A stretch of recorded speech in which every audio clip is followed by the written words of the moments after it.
चलो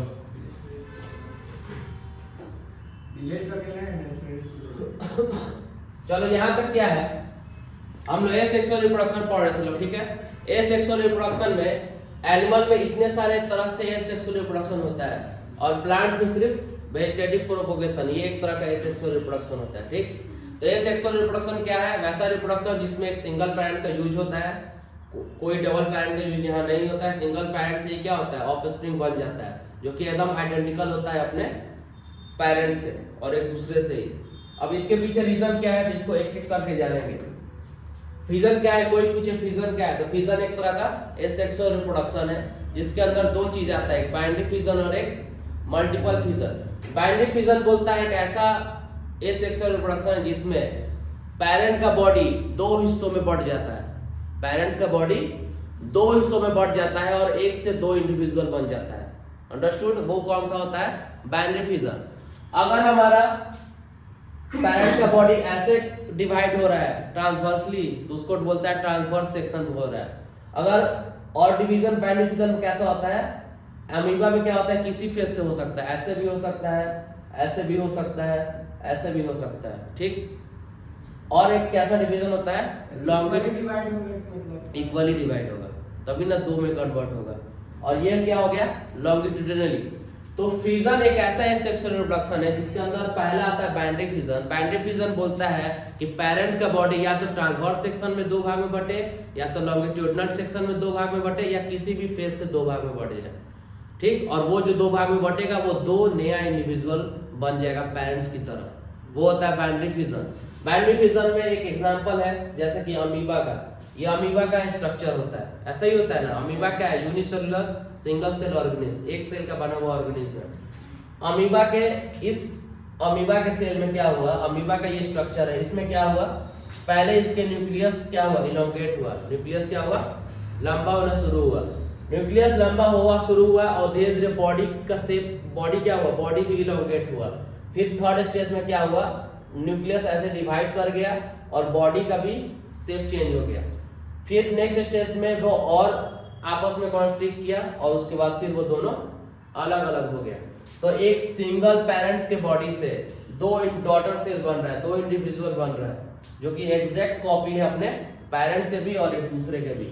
ये कौन सा फिजन है, बाइनरी फिजन है, अमीबा। तो अमीबा में कैसे सिंगल सेल से दो बेबी बन जा रहा है, तो ये एक तरह का क्या है, एसेक्सुअल रिप्रोडक्शन है, कौन सा, फिजन का। अंडरस्टूड। नेक्स्ट क्या है, यहाँ लिखा भी है splitting of parental cell into two equal daughter cell. ये जो पेरेंटल सेल है वो दो इक्वल डॉटर सेल में बढ़ जा रहा है, ठीक। नेक्स्ट क्या है हमारा, नेक्स्ट है हमारा क्या, मल्टीपल फिजन। मल्टीपल फिजन नाम से ही क्या समझ में आ रहा है, बाइनरी फिजन में दो में डिवाइड हो रहा है, मल्टीपल फिजन में एक पेरेंट का बॉडी बहुत सारे में डिवाइड हो जाएगा, मतलब एक पेरेंट बॉडी से बहुत सारे बच्चे बन जाएंगे, ठीक। कैसे, इसका एग्जांपल क्या है हमारा, इसका एग्जांपल है हमारा प्लाज्मोडियम। क्या है, प्लाज्मोडियम। तो प्लाज्मोडियम में कैसे होता है, तो देखो ये क्या है, प्लाज्मोडियम का बॉडी है, ठीक है, सिंगल सेल ऑर्गेनिज्म, ठीक। ये साइटोप्लाज्म जानते हो ना क्या होता है, जो पूरे सेल में फ्लूइड भरा रहता है उसको साइटोप्लाज्म कहता है, ठीक। ये हमारा न्यूक्लियस हो गया, ये हमारा उसका सेल हो गया प्लाज्मोडियम का। जब इनमें रिप्रोडक्शन होगा एसेक्सुअल रिप्रोडक्शन, तो उस सिंगल सेल प्लाज्मोडियम में क्या होगा, उसका न्यूक्लियस डिवाइड करेगा, उसका न्यूक्लियस डिवाइड करेगा, डिवाइड करेगा तो बहुत सारा डॉटर सेल अंदर बना लेगा उसका न्यूक्लियस डिवाइड करके, ठीक। बहुत सारा छोटा छोटा छोटा छोटा सेल बना लेगा, बहुत सारा न्यूक्लियस बना लेगा। फिर वो बाद में क्या होगा, जो इसका मेन सेल था वो क्या होगा, बर्स्ट करेगा, फट जाएगा, और फटेगा तो अंदर जितना नया नया न्यू सेल बना था वो बाहर जाके नया डॉटर सेल में रिलीज हो गया। बहुत सारा न्यूक्लियस बना और बहुत सारा उसके अंदर सेल बना। मतलब कि जब हमारा ये प्लाज्मोडियम का स्ट्रक्चर हो गया, तो प्लाज्मोडियम के सेल के अंदर जो न्यूक्लियस है, मान लो ये सेल है, ये न्यूक्लियस है, तो अब इसके अंदर ना ये जो न्यूक्लियस डिवाइड करेगा तो वो भी क्या होगा, एक एक सेल बन जाएगा। समझ में आ गया, ठीक। तो जब ये न्यूक्लियस डिवाइड करेगा तो वो भी एक एक सेल बन जाएगा, और उसके बाद फिर जब बहुत सारा अंदर हो गया तो वो बर्स्ट करेगा, बर्स्ट करने के बाद वो फिर बाहर निकलेगा और नया नया इंडिविजुअल तैयार करेगा। अंडरस्टूड। तो यहाँ क्या देखे, एक सिंगल सेल से कितना सारा बन रहा है, इतना सारा बन रहा है, वो खत्म हो जाएगा,